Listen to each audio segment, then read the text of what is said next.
Hi friends, Auntie Cuckoo here. It is Monday, and you know what that means. It is Make Dinner With Me Monday. Now it's only noon on Monday, but I'm doing a crock pot recipe, so I need to get it started. So I was at Costco last night, and they did have their pork chops on sale, $3 off per pack. So I picked those up. I do a pulled pork sandwich in my crock pot with these, and I love using a lean cut of meat. I really don't like the fatty shoulder cut that most people use for a pulled pork. So I use a boneless pork chop, and they're really lean, as you can see. And what I do is I use this McCormick's mix, and it's super easy. I found this about maybe 4 or 5 years ago, and I've stuck with it. So you just need a little bit of ketchup, check, vinegar, check. I don't use the cider vinegar, by the way. I use regular white vinegar, and some brown sugar. So what you do is you put all those things in here and you mix it up, and it becomes this wonderful sauce.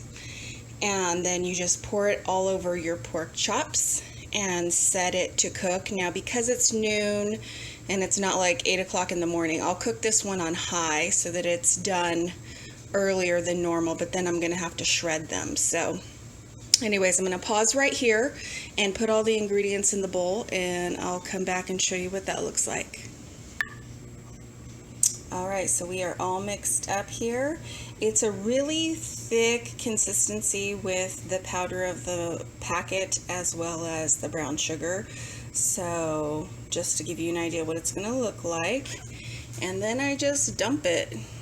I have, rinsed off my pork chops and just kind of laid them in here. For our family of 5, I do 5 pork chops, and that's more than enough. This will have leftovers for lunches, so that'll be very nice.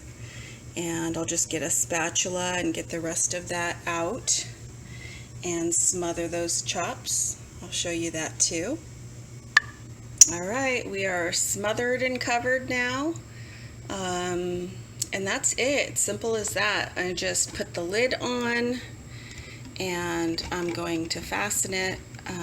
I did a lot of research before I got my crock pot. I had one for a long time that was my mom's, and it finally gave out, and I did a lot of research before getting this one. I really do like this one. It's hard to do with one hand, but the lid fastens down, which I like for travel, because sometimes we'll go to like a family gathering and you'll have like mashed potatoes or chili or something in it, and yeah, it's just easy to put in the car and know that it's not going to topple over. Okay, I'm going to do that one without the camera in my hand, but I've got it plugged in, and I'm just going to set it to high so my light is on, and we'll check up on these in about 5 hours, and then again probably in 6. So yeah, just bringing you guys this Make Dinner With Me Monday. Hopefully you enjoy this recipe, and we'll be back in a little bit. Alright guys, we're back with the pulled pork. I haven't opened it yet. It's 1 o'clock, so it's been in for 6 hours on high, and it smells amazing. I came in and you could just smell it throughout the whole house. So that's what it looks like. Let me get out a fork and see if it's... Oh, that's not a fork. Oh yeah, see, it's just gonna fall apart. So I'm gonna go ahead and shred this and leave it open like this to let the liquid cook down a little bit, thicken a bit, and then I'll show you what it looks like all plated.